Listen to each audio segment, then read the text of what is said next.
नमस्कार। मैं doctor Hariom, retired principal scientist CCS HCSR। आज हम बात करेंगे धान की सीधी बिजाई पर, जिसको डायरेक्ट सीडेड राइस भी कहते हैं। इसको कैसे करें, कब करें और क्या क्या सावधानियां बरतें ताकि हमारी फसल अच्छी हो। देखिए, अब जो समय है इसमें जो धान की रोपाई अगर करते हैं तो लेबर की शॉर्टेज होने लग गई है। हर साल ये समस्या आने लग गई है। इसके अलावा महंगी भी होती जा रही है ये। और इसके अतिरिक्त जो जमीन है, मिट्टी है, उसके गुणों को अगर हम रोपाई करते हैं, पडलिंग करते हैं, कद्दू करके जब रोपाई करते हैं तो जमीन के गुण प्रभावित होते हैं। उसका जो स्वास्थ्य है, फिजिकल, केमिकल और बायोलॉजिकल, ये प्रभावित होता है, जिसकी वजह से जमीन की गुणवत्ता खराब होने लगती है। अब धान की सीधी बिजाई, इसमें कौन सी किस्म का हमें चुनाव करना चाहिए। देखिए, जो सबसे पहले जब इसका आरंभ हुआ था तो इसमें जो लंबी बढ़ने वाली बासमती की किस्में हैं उनसे शुरुआत की गई थी, क्योंकि सीधी बिजाई में एक खरपतवार नियंत्रण मुख्य समस्या रहती है। तो जो बासमती की किस्में हैं, जो लंबी बढ़ने वाली किस्में हैं और जल्दी उसमें फुटाव आरंभ हो जाता है, तो इसमें खरपतवार नियंत्रण करने में ये सहायक हो जाती हैं। लेकिन अब जैसे एरिया इसमें बढ़ता जा रहा है और किसान की जरूरतें भी अलग अलग होती हैं, जैसे कुछ किसानों को जल्दी खेत का खाली चाहिए होता है और कुछ किसानों को समय पर इसकी बिजाई करके और समय पर ही काटना होता है। तो किस्में इसमें जैसे बासमती की आप ले ही सकते हैं। इसके अतिरिक्त बासमती की ही जो कम अवधि में पकने वाली किस्में हैं, जैसे 1509 है, पूसा बासमती 1509, पूसा बासमती 1692, या कोई दूसरी जैसे PR 126 है, जो मोटी धान है, या हाइब्रिड है, इनमें से किसी भी वैरायटी का हम चुनाव कर सकते हैं। हाँ, कोशिश ये करें कि जो ज्यादा लंबी अवधि वाली किस्में हैं, जैसे पूसा 44 है, ये ज्यादा समय लेती है, इन किस्मों को अवॉइड करें। अब बिजाई का तरीका क्या होना चाहिए। देखो, इसमें दो तरीके से इसकी बिजाई की जा सकती है, एक सूखी विधि से और दूसरी वत्तर विधि से। जो ड्राई सोइंग है यानी कि सूखी विधि है, उसमें बिजाई करके तुरंत पानी लगा दिया जाता है, और जो वत्तर की बिजाई की विधि है उसमें बिजाई करके 15 से 20 दिन बाद पहली सिंचाई दी जाती है। सूखी बिजाई कहाँ की जाती है, जहां पर जमीनें कुछ हैवी टेक्सचर की होती हैं, उसमें जो क्ले कंटेंट है यानी कि जो चिकनी मिट्टी का जो कंपोनेंट है वो ज्यादा मात्रा में होता है। उसकी जब हम तैयारी करते हैं फसल की बिजाई के लिए, तो उसमें डलियां बनती हैं, जिसकी वजह से बारीक नहीं हो पाती और हमें एक आध जुताई इसमें ज्यादा भी करनी पड़ती है, जिसकी वजह से नमी इसकी चली जाती है, और जब जमाव आता है तो उसमें कम नमी होने की वजह से कम जमाव हो पाता है। तो ऐसी जमीनें जो भारी हैं, या जहां पर जिन जमीनों में नमक की मात्रा रहती है, पानी में जो ट्यूबवेल के पानी में नमक की मात्रा रहती है, या जो जमीनें थोड़ी सी सूखने पर इसमें पेड़ आने लगती हैं, दरार आने लगती हैं, तो ऐसी जमीनों में ड्राई सोइंग कामयाब होती है। इसमें पानी दे करके इसमें बिजाई करके सिंचाई कर दी जाती है। जबकि वत्तर सोइंग में ये ऐसी जमीनें होती हैं जो दोमट टाइप की होती हैं, लोमी सॉइल होती हैं ये। तो इनमें जो सैंड, सिल्ट और क्ले यानी कि जो रेत का हिस्सा है या गाद का और चिकनी मिट्टी का हिस्सा लगभग समान मात्रा में होता है, बल्कि जो चिकनी मिट्टी होती है उसका हिस्सा इन दोनों से कुछ मात्रा में कम ही होता है। इसमें क्या होता है, वत्तर में जहां सोइंग करते हैं तो ये जो लाइट टेक्सचर्ड जमीनें होती हैं, यानी कि जब इनको तैयार करते हैं तो ज्यादा भूरभरी होती हैं ये। जब इसमें बिजाई करते हैं तो बीज और मिट्टी का कांटेक्ट हो जाता है अच्छी तरह से, यानी कि मेल हो जाता है, उसके चारों तरफ मिट्टी आ जाती है। और जब सिंचाई करते हैं तो मिट्टी की नमी और मिट्टी बीज को अच्छी तरह से ढक के रखती है, उसमें जमाव अच्छी तरह से हो जाता है। जबकि ड्राई सोइंग में थोड़ी थोड़ी मिट्टी इतनी बारीक नहीं हो पाती है, उसमें डलियां छोटी छोटी रह जाती हैं, उसमें बीज का और मिट्टी का कांटेक्ट जो संपर्क है अच्छी तरह से नहीं हो पाता, इसलिए उसमें बाद में हमें सिंचाई देनी पड़ती है ताकि अच्छा जमाव हो। इसकी जैसे जब हम सोइंग करते हैं तो सबसे महत्वपूर्ण बिंदु मैं इसका बताऊंगा जो इसकी सफलता के साथ जुड़ा हुआ है, वो है लेजर लेवलिंग। खेत की लेवलिंग होना बहुत ही जरूरी है, विशेषकर जब खेत में मिट्टी में या ट्यूबवेल के पानी में नमक की मात्रा हो। और हरियाणा में 70% जमीनें और उसमें जो ट्यूबवेल का पानी है उसमें 70% पानी में नमक की मात्रा रहती है, जिसकी वजह से ये पानी अगर हम ज्यादा प्रयोग करते हैं तो जहां भी पानी खड़ा हो जाता है वहां फसल को खराब करता है, जमाव को भी प्रभावित करता है। और उसके बाद भी जो तना गलन बीमारी है और जो बाद में जब बालियां आती हैं, विशेष तौर पे कहते हैं कि फसल में हवा निकल जाती है, उगाड़ा आ जाता है, उकासा आ जाता है, ये उन्हीं जमीनों में होता है जहां पर पानी में या मिट्टी में नमक होते हैं, जिससे नीचे तना कमजोर हो जाता है उनकी वजह से, और फसल थोड़ी सी हवा चलने पर या मौसम बिगड़ने से गिरने लगती है।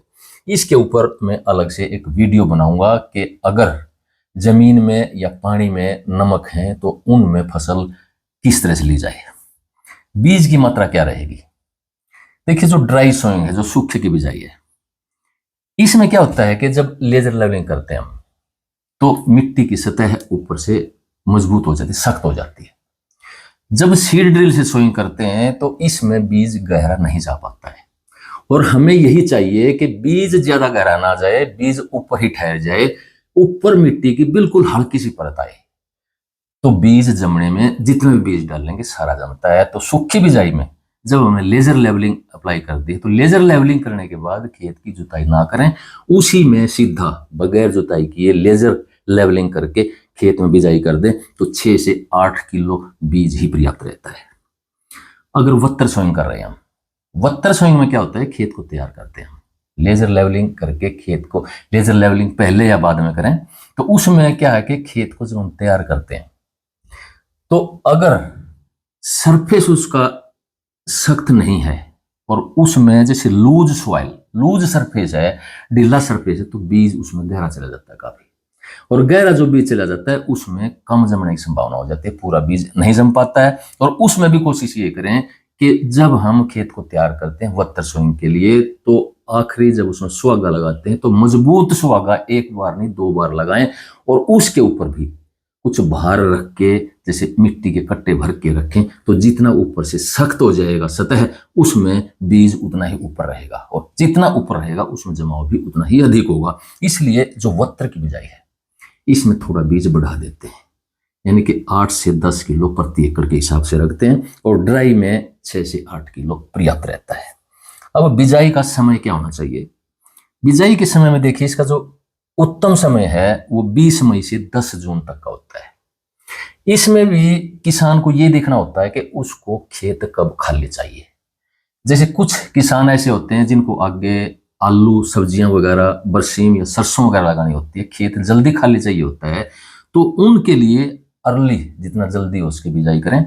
और जो आम किसान जब इसकी बिजाई करता है तो वो जून का पहला या दूसरा सप्ताह सबसे अच्छा रहता है, और उसमें फसल की जो परफॉर्मेंस है वो भी अच्छी आती है। अब एक मुख्य इशू रहता है खरपतवार नियंत्रण का, इस पर भी एक हो सका तो मैं अलग से वीडियो बनाऊंगा।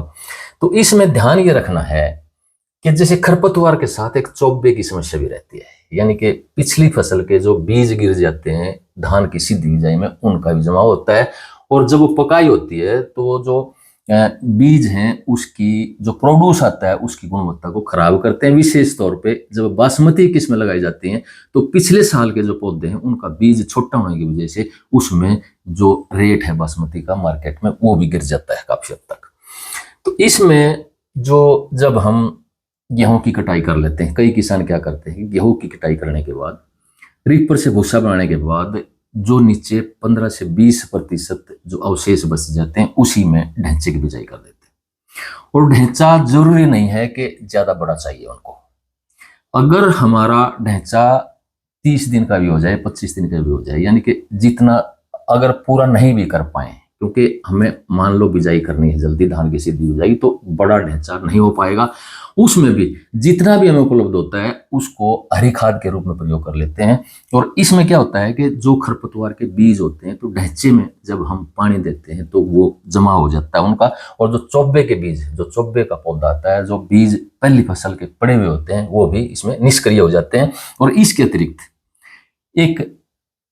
एक अच्छा जो मेथड है वो स्टेल सीड बेड का है, यानी कि हम हल्की सी जुताई करके पानी दे देते हैं, और जो खरपतवार के बीज पड़े हुए हैं या पिछली फसल के धान के बीज पड़े हुए हैं वो जम जाते हैं।